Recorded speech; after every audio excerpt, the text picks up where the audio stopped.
It's 1998, and some workmen in London are busy refurbishing a charming Georgian house just around the corner from the River Thames in the heart of London. One of them is working in the basement when he makes a shocking discovery: human bones.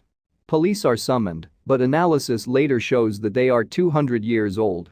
But what's really startling is the identity of the man who lived in this house 2 centuries ago: Benjamin Franklin.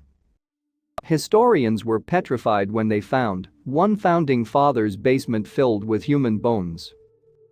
The property we're talking about is on a terrace of charming 4-story brick-built homes. Number 36 is Grade I listed, the highest conservation status a building can have in England. The listing comes not just from the architectural merit of the house, but from the fact that it was home to Benjamin Franklin for 18 years. He spent that time in London as an important diplomat, linking the colony of Pennsylvania with Britain. In fact, Franklin's first visit to London came as early as 1724, when he sailed across the Atlantic to further his career in printing.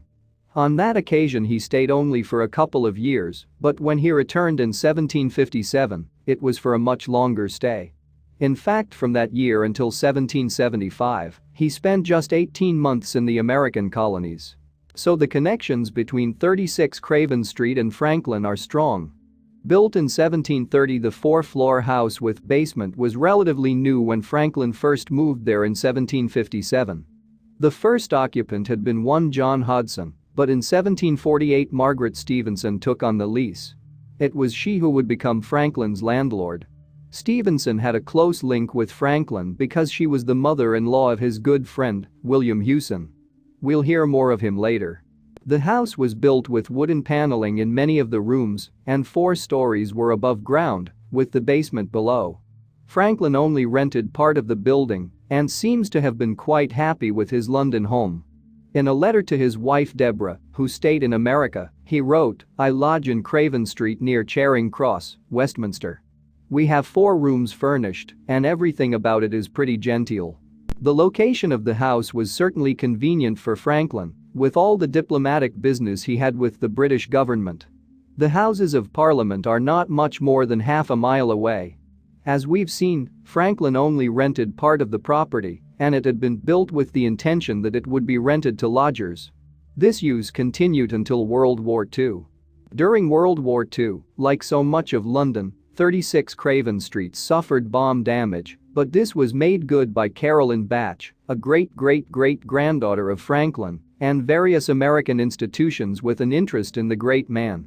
These latter included the Franklin Institute of Philadelphia and the Historical Society of Pennsylvania.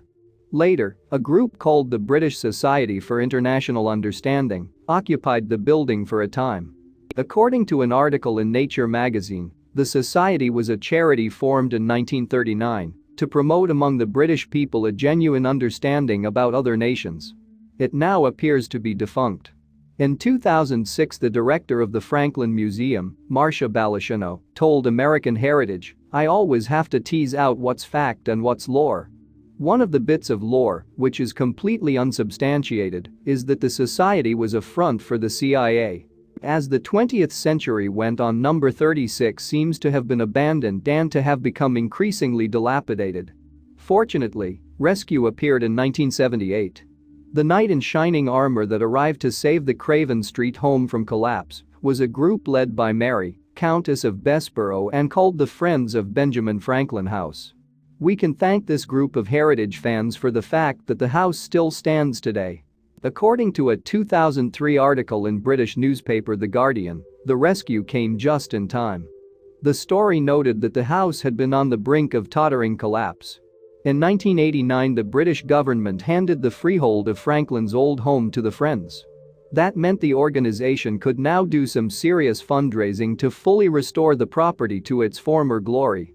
This the Friends succeeded in doing, and the property became the Benjamin Franklin Museum, opening on January 17, 2006, which was the day of Franklin's 300th birthday.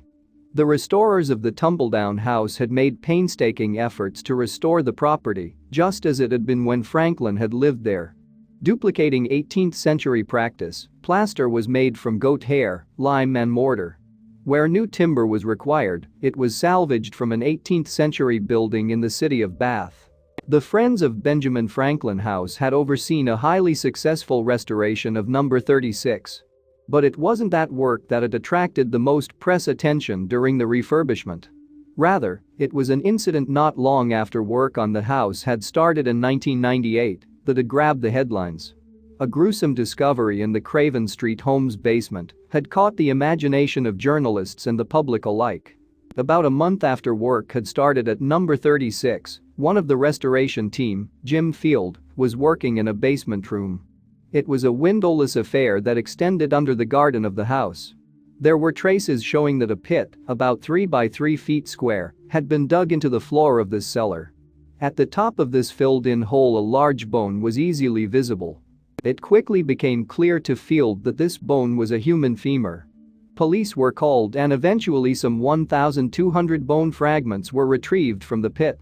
These came from a minimum of 10 individuals, including 6 who had died while still children. That's a lot of dead people apparently concealed in the basement of a house. The next step was to determine how long these human remains had been lurking in 36 Craven Street's basement. The coroner, responsible for investigating unexplained deaths, quickly came to the conclusion that the bones were over 100 years old. So there would be no question of a current murder investigation. But just because the bones were too old to trigger a contemporary homicide case, that didn't explain why they were buried in this pit. Had there at some time in the history of 36 Craven been a prolific serial killer at work?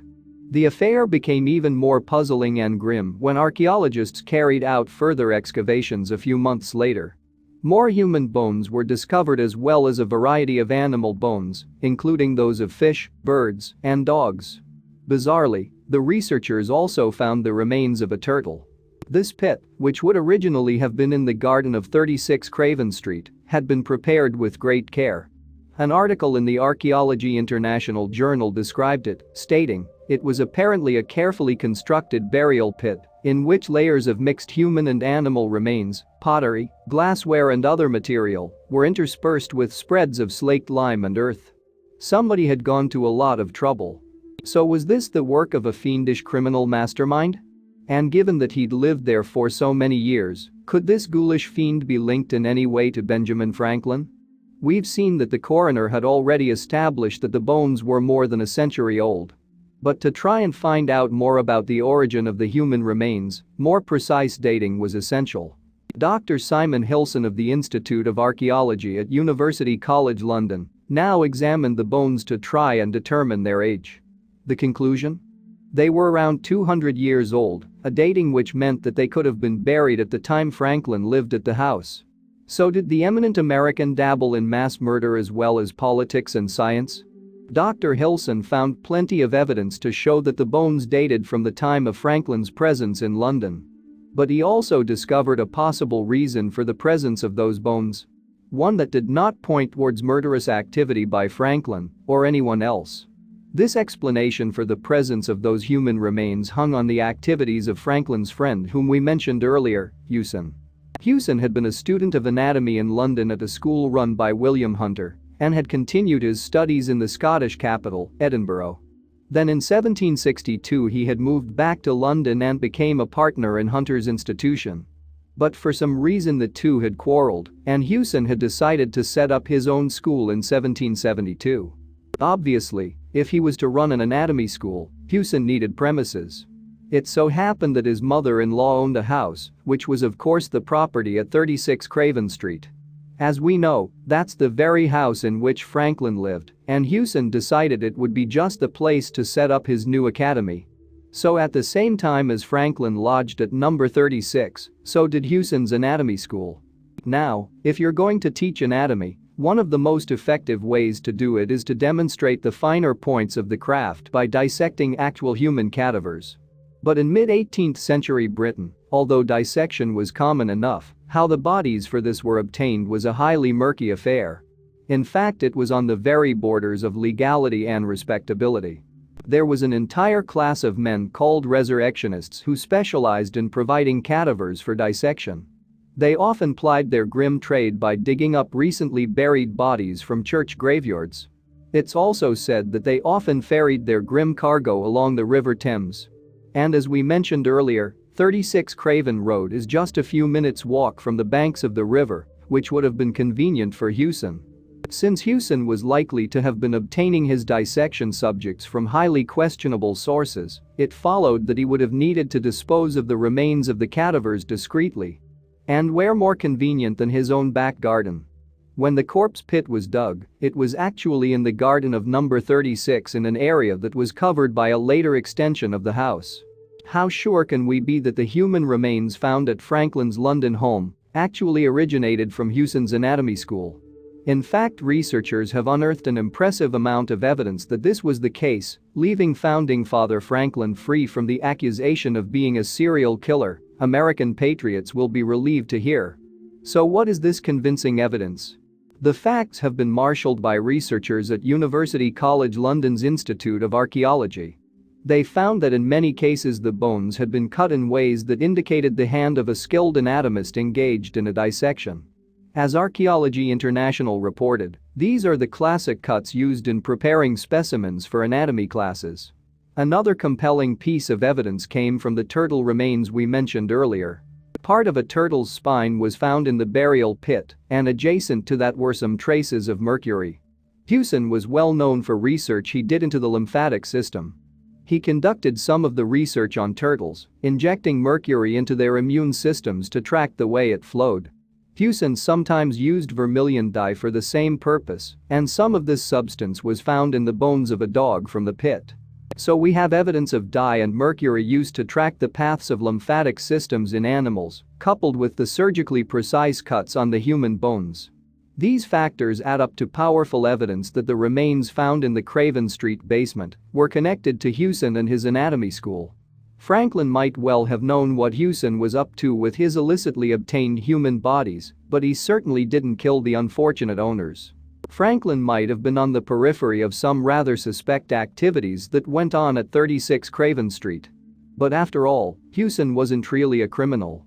He was motivated by the pursuit of scientific knowledge. Yet in the end, that didn't work out too well for him. During a dissection in 1774, he cut himself and subsequently died of blood poisoning. Thanks for watching, and don't forget to like and subscribe.